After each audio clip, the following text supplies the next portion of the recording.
Hello everyone, this is Jyoti here. आज के video में हम स्कोडा ट्यूब लिमिटेड आईपीओ का रिव्यू करेंगे।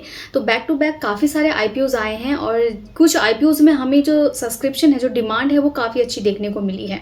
तो ये वाले आईपीओ में भी हमें एक्सपेक्टेड है कि इसमें भी एक अच्छी डिमांड देखने को मिल सकती है और यहाँ पे भी आपको एक अच्छा लिस्टिंग बेनिफिट देखने को मिल सकता है।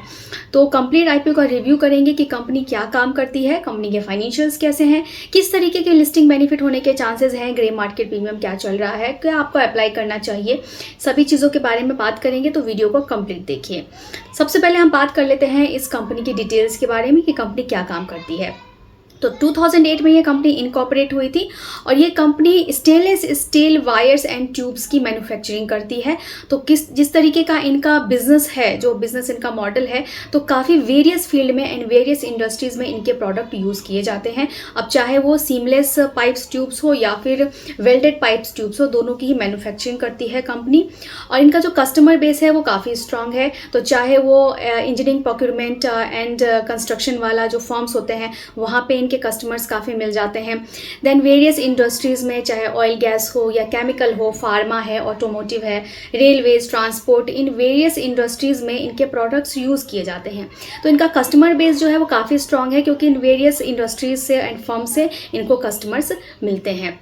हम ना सिर्फ इंडिया में, इनफैक्ट इंडिया के बाहर भी 16 कंट्रीज़ में कंपनी के प्रोडक्ट जो हैं वो एक्सपोर्ट होते हैं। तो कंपनी का जो प्रेजेंस है वो ग्लोबल लेवल पे है। तो ये भी काफ़ी पॉजिटिव पॉइंट है इसके लिए। देन हम इसके मैन्युफैक्चरिंग यूनिट की बात करें तो गुजरात में कई जगहों पे कंपनी के मैन्युफैक्चरिंग यूनिट्स हैं और इनकी जो प्रोडक्शन है उसकी बढ़ती हुई डिमांड को देख के, इनके प्रोडक्ट के डिमांड को देखते हुए कंपनी अपने प्रोडक्शन का जो है वो एक्सपेंशन करना चाहती है, जिसके लिए इनको फंड की ज़रूरत है और इसी के लिए कंपनी आईपीओ लेके आई है।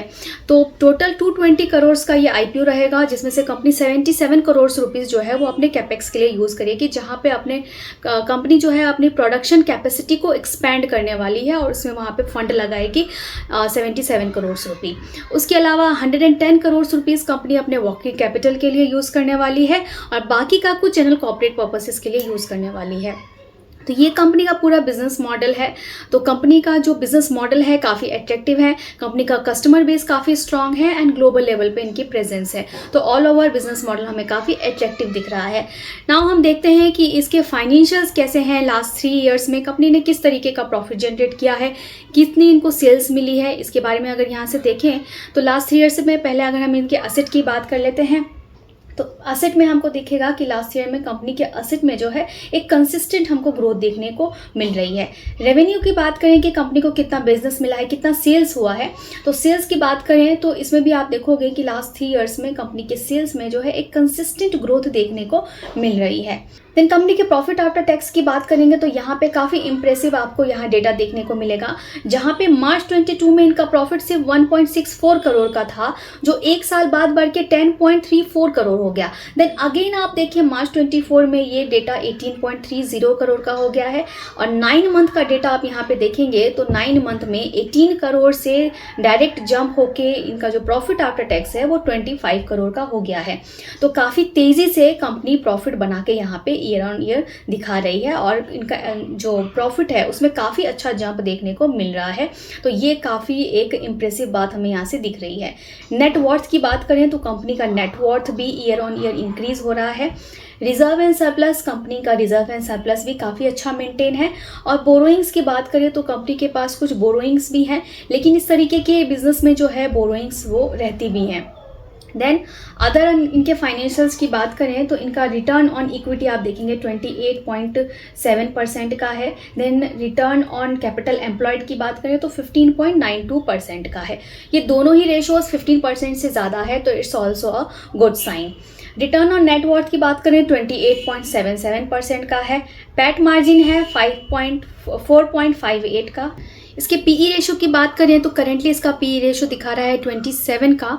और अगर इसके पीयर से हम इसका कंपैरिजन करें तो जो लिस्टेड पीयर कंपनीज हैं जो ऑलरेडी लिस्टेड हैं, जैसे रत्नामणि मेटल्स हैं, देन सूरज लिमिटेड है, वेलस्पून लिमिटेड है, वीनस पाइप्स है, तो इन सब के अगर पीई रेशो को हम देखेंगे तो आपको ये 25 से 35 के बीच में इन सब का पीई रेशो देखने को मिलेगा करेंटली।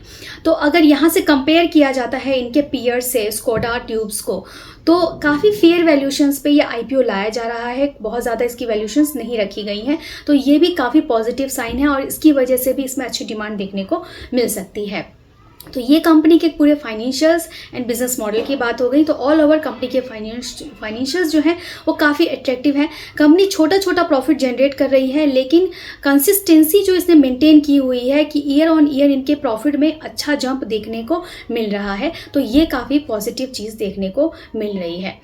अब हम बात कर लेते हैं इस आईपीओ की डिटेल्स की। तो ये आईपीओ ओपन होने वाला है 28 मई को और 30 मई को ये क्लोज हो जाएगा। फेस वैल्यू इसका रखा गया है ₹10 पर शेयर का, तो फेस वैल्यू भी अच्छा रखा गया है कि आने वाले टाइम में अगर इसमें कोई स्प्लिट वगैरह आता है तो यहाँ पे फेस वैल्यू अच्छा मेंटेन किया गया है। इसका प्राइस बैंड रखा गया है 130 से 140 के बीच में। तो जब भी आप अप्लाई करते हैं तो हायर प्राइस बैंड पे आपको मीन्स 140 पे आपको यहाँ पे अप्लाई करना होता है। लॉट साइज यहाँ पे एक लॉट में 100 शेयर्स रहेंगे। तो अगर आप रिटेल कैटेगरी में अप्लाई कर रहे हैं तो आप मैक्सिमम 14 लॉट्स तक के लिए अप्लाई कर सकते हैं। नाउ जो टोटल साइज है इस आईपीओ का वो 220 करोड़ का है और अच्छी बात यह है कि ये पूरा का पूरा फ्रेश इशू है जिसे कंपनी अपने एक्सपेंशन के लिए, जैसा मैंने आपको बताया था, यूज़ करने वाली है। और ये कंपनी जो है वो एक्सचेंज पे लिस्ट हो जाएगी 4 जून को। और अगर आप इस आईपीओ में अप्लाई करते हैं तो इसका जो अलॉटमेंट स्टेटस है वो 2 जून को आ जाएगा। अगर तो ये आपको ये आईपीओ मिल जाता है तो 3 जून को आपके डीमैट अकाउंट में ये शेयर्स आ जाएंगे, और अगर नहीं मिलता है तो सेम डे जो है इसका रिफंड प्रोसेस भी स्टार्ट हो जाएगा और फिर अगले ही दिन 4 जून को ये कंपनी एक्सचेंज पे लिस्ट हो जाएगी। तो ये जो है आईपीओ की सारी डिटेल्स थी। अब हम इसके अगर लिस्टिंग बेनिफिट्स की बात करें कि किस तरीके के लिस्टिंग बेनिफिट यहाँ पे देखने को मिल सकते हैं, तो इसका ग्रे मार्केट प्रीमियम जो है वो फिलहाल चल रहा है 24 का, और आईपीओ का प्राइस हमने देखा था 140 का। उसके बेसिस पे यहाँ पे 17% तक की लिस्टिंग बेनिफिट आज के डेट में एक्सपेक्ट की जा रही है। तो हो सकता है कि इस आईपीओ में अच्छी डिमांड देखने को मिल सकती है, क्योंकि फर्स्ट ऑफ ऑल तो ये जिस तरीके का बिजनेस मॉडल है वहाँ पे काफ़ी अच्छी जो है आने वाले टाइम में काफ़ी ग्रोथ है और ये सब एवरग्रीन जो है बिजनेस है। देन कंपनी के जो फाइनेंशियल्स हमने देखे हैं वो काफ़ी ज़्यादा अच्छे हैं, काफ़ी जो है वो पॉजिटिव देखने को मिल रहे हैं। देन यहाँ पे जीएम पे भी हमने देखा, वहाँ पे भी अच्छी बेनिफिट, लिस्टिंग बेनिफिट देखने को मिल रही है। तो उसके बेसिस पे यहाँ पे अच्छी डिमांड देखने को मिल सकती है और आप भी इस आईपीओ में चाहे तो अप्लाई कर सकते हैं। इसके अलावा अगर आप खुद भी किस तरीके से आईपीओ में अप्लाई किया जा सकता है या कैसे आप एनालिसिस लगा के किसी स्टॉक को खरीद सकते हैं, अगर सीखना चाहते हैं तो उसके लिए आप हमारी क्लासेस ज्वाइन कर सकते हैं। इसकी लिंक हमारे डिस्क्रिप्शन बॉक्स में आपको मिल जाएगी। इसके अलावा आप म्यूचुअल फंड रिलेटेड कोई गाइडेंस या सपोर्ट चाहते हैं तो उसके लिए भी हमें कॉन्टेक्ट कर सकते हैं।